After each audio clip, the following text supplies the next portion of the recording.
Hashtag 203, Apocalipse, estudando as profecias. Para chegar a Deus, temos que ser sábios e santos. E podemos encontrar esta orientação nas Escrituras Sagradas. Quanto à sabedoria, o temor do Senhor é o princípio da sabedoria. Está em Provérbios, capítulo 9, versículo 10.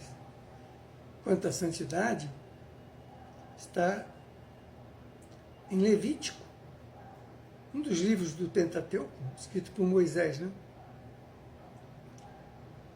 Sede santos, porque eu, o Senhor Deus, sou santo. Por isso eu preciso estudar, conhecer a verdade, porque só a verdade liberta o homem de tanta ignorância, de tanta mazela. E o cântico que os vencedores entoam, o cântico que é de Moisés e do Cordeiro de Deus, isto é, Jesus, vejam aqui como o Apocalipse funde os dois, o Velho Testamento e o Novo Testamento, cuja chave é o novo mandamento de Jesus, que é a chave do amor, porque Deus é amor. Já vimos isso aqui, não? O cântico apresentado aqui, em síntese, diz estas palavras: grandes e maravilhosas são as tuas obras, Senhor Deus Todo-Poderoso. Justos e verdadeiros são os teus caminhos, ó Rei dos santos. É um cântico de infinita grandiosidade, fácil de entender, nos seus termos sublimes, em todo o seu tema. Apela para as obras do Pai Eterno, o Criador, o Incriado, as obras que são a manifestação do seu poder e da sua glória. Como visão imortal, os santos poderão compreendê-las como não o podem aqui ainda. A própria astronomia nos revela o bastante para encher os corações de admiração. E quem desejar ter uma ideia pequena, mas aproximada do poder da criação de Deus, é só procurar na internet as imagens, as fotografias feitas por dois telescópios que estão lá no espaço ainda, um chamado James Webb e o outro Hubble. É só falar essas palavras que o Google já leva até lá. Bom, e diziam os antigos, naqueles velhos tempos, em sua admiração pelo universo. Assim como Davi está lá nos Salmos dizendo, no capítulo 19, versículo 1, os céus proclamam a glória de Deus e o firmamento anuncia as obras das suas mãos. Também Isaías, no capítulo 40, versículo 26, ele dizia: levantai ao alto os olhos e vede. Quem criou estas coisas?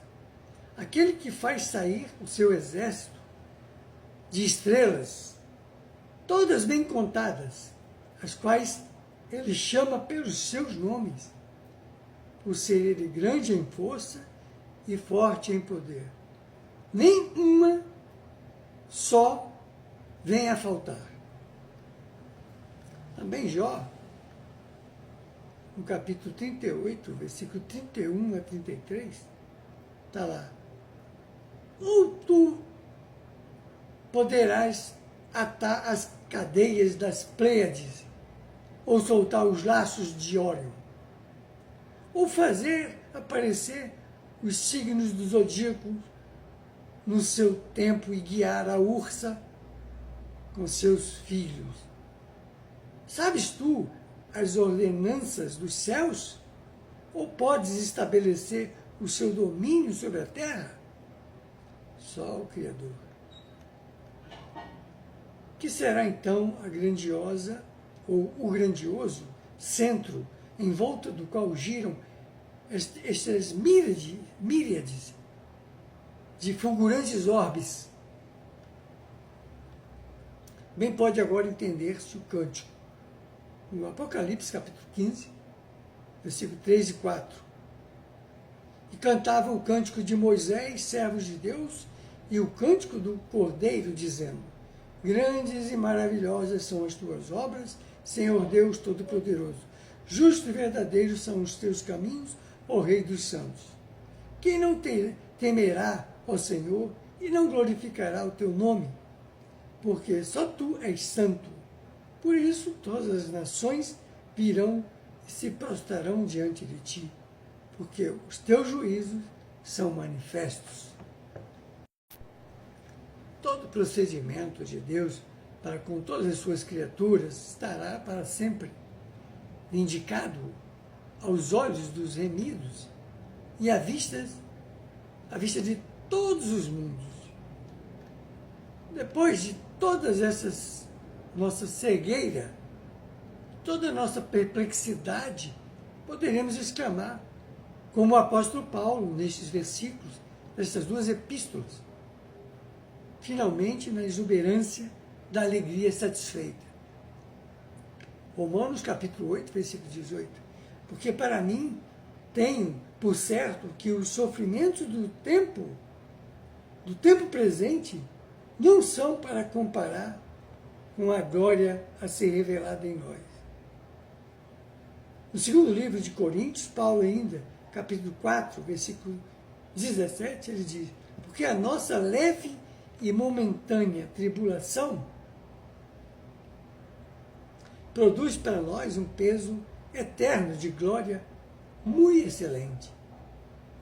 Pois se Jesus disse: eu sou o caminho, a verdade e a vida, ninguém vai ao Pai senão por mim, isto é, atravessando o que tivemos que atravessar, sofrendo o que tivemos que sofrer, passando o que tivemos que passar.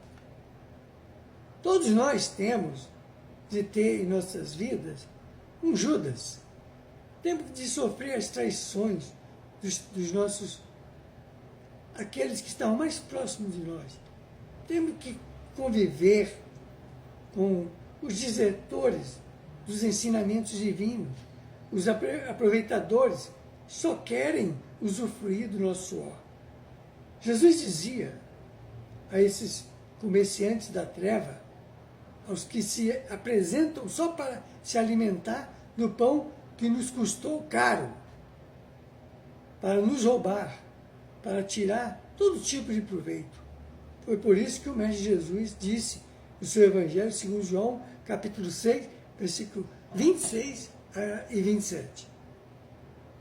Em verdade vos digo que não me buscais pelos sinais que viste, mas porque comestes dos pães e vos saciastes. Trabalhai não pela comida que perece, mas pela comida que permanece para a vida eterna, a qual o Filho de Deus, ou Filho do homem, que é Jesus no caso, vos dará, porque a este o Pai, que é Deus, o selou. Vamos para a próxima hashtag.